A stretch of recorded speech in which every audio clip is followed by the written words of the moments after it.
The year is 1945. World War II has just ended, bringing a sense of relief and hope to a world weary from years of conflict.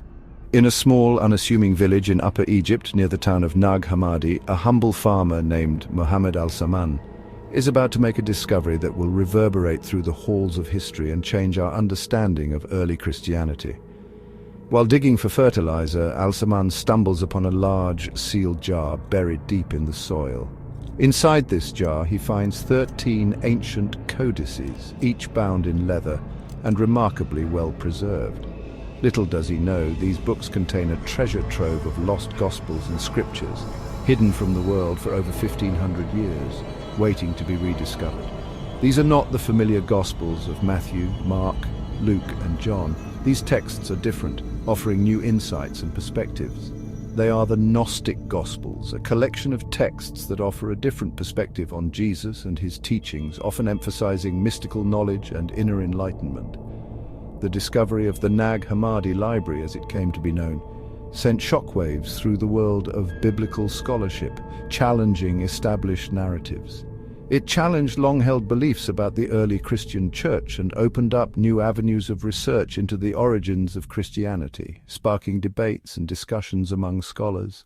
The Nag Hammadi texts are written in Coptic, the language of the Egyptian Christians, providing a unique glimpse into their religious practices and beliefs. They date back to the 4th century AD, a time when Christianity was still a young religion, struggling to define itself amidst a myriad of beliefs and interpretations.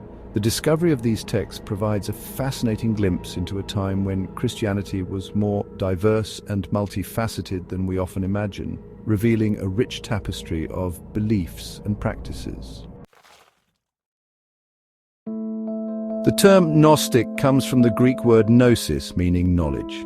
This term is central to understanding the essence of Gnosticism. Gnosticism was a religious movement that flourished in the 2nd and 3rd centuries AD. It emerged as a significant spiritual force during this period, influencing many aspects of early Christian thought. It emphasized personal spiritual knowledge over blind faith. Gnostics believed that true enlightenment came from within, through deep introspection and understanding. The Gnostics believed that the material world was created by an imperfect deity, often referred to as the demiurge. They held that salvation could only be achieved through gnosis, the profound knowledge of one's true spiritual nature and the divine realm. The Gnostic Gospels reflect these beliefs, offering a unique perspective on early Christian teachings and practices. They present a Jesus who is more of a divine revealer than a traditional savior. In these texts, Jesus is depicted as a mystical teacher who imparts hidden wisdom. He is a teacher who imparts secret knowledge to his followers, enabling them to escape the confines of the material world and achieve spiritual enlightenment. This knowledge was considered essential for transcending the physical realm. The Nag Hammadi Library contains a wealth of Gnostic texts, including the Gospel of Thomas, the Gospel of Philip, and the Gospel of Truth. These texts were discovered in 1945 in Egypt, providing invaluable insights into Gnostic beliefs. These texts offer a glimpse into a world of early Christian thought that was largely unknown before the discovery at Nag Hammadi. They reveal the diversity and richness of early Christian spirituality and theological debates. How did these codices end up buried in a jar in the Egyptian desert? Scholars believe that they were hidden by early Christians who were trying to protect them from destruction. In the 4th century AD, the Roman Emperor Theodosius I made Christianity the official religion of the empire. He also declared all other religions illegal. This led to the persecution of Gnostics and other Christian groups who did not conform to the beliefs of the Roman Church. It is likely that the Nag Hammadi codices were buried by Gnostics who were fleeing persecution. They hid their sacred texts in the hope that they would one day be found and their message preserved.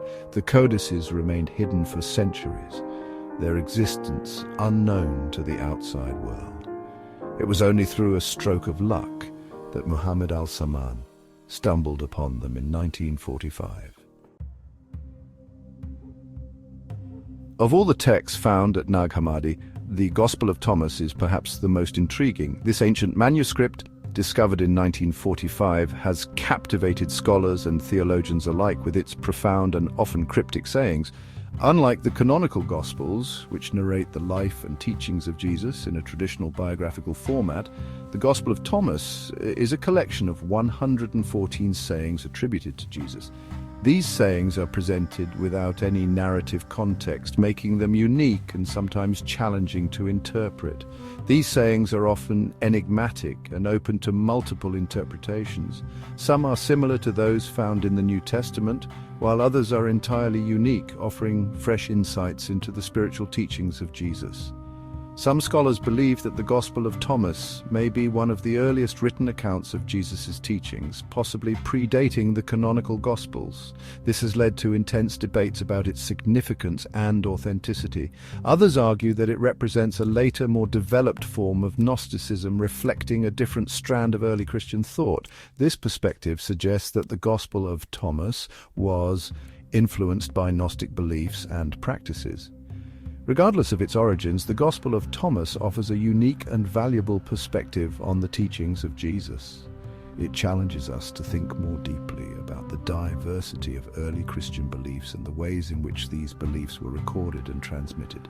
The discovery of the Gospel of Thomas has sparked renewed interest in the historical Jesus and the diversity of early Christian thought. It has encouraged scholars to re-examine other ancient texts and consider the broader context of early Christianity. It reminds us that the story of Christianity is not a monolithic one, but a complex tapestry of different beliefs and interpretations. Each text, including the Gospel of Thomas, adds a new thread to this rich and intricate tapestry, enhancing our understanding of the early Christian world. Section 5. Deciphering Ancient Voices. The task of translating and interpreting the Nag Hammadi texts has been a monumental one. The codices were written in Coptic, a language that was no longer widely spoken by the time of their discovery. Scholars had to rely on their knowledge of ancient Greek and other related languages to decipher the texts. The first translations of the Nag Hammadi texts began to appear in the 1950s. However, it was not until 1977 that a complete English translation of the library was published, making these lost Gospels accessible to a wider audience. Section 6. The Legacy of James Robinson. One scholar who played a pivotal role in bringing the Nag Hammadi library to the world was James M. Robinson. A renowned biblical scholar, Robinson recognized the importance of the Nag Hammadi discovery and dedicated himself to ensuring that the texts were translated and made available to the public. Robinson assembled a team of international scholars to work on the translation project.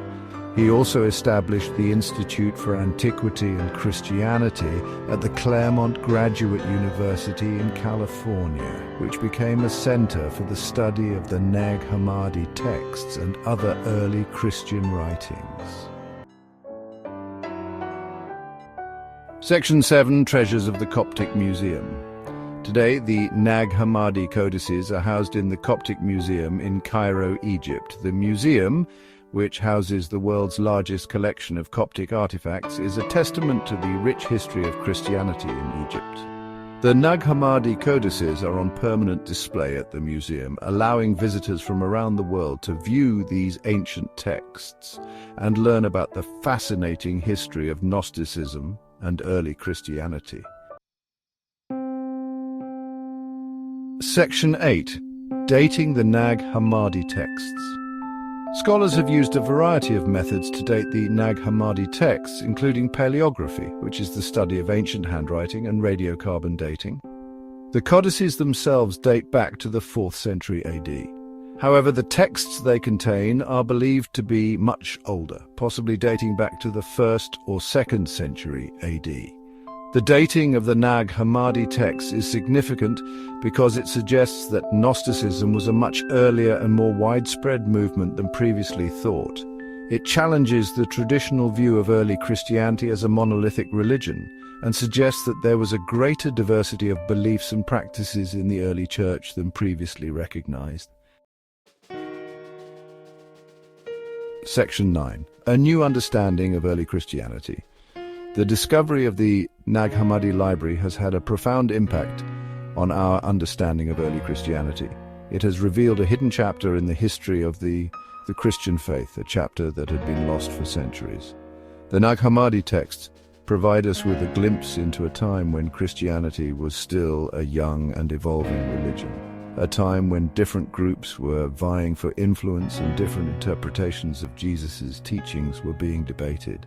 It is a reminder that the story of Christianity is not a simple or straightforward one, but a complex and fascinating journey of faith, struggle, and the search for truth.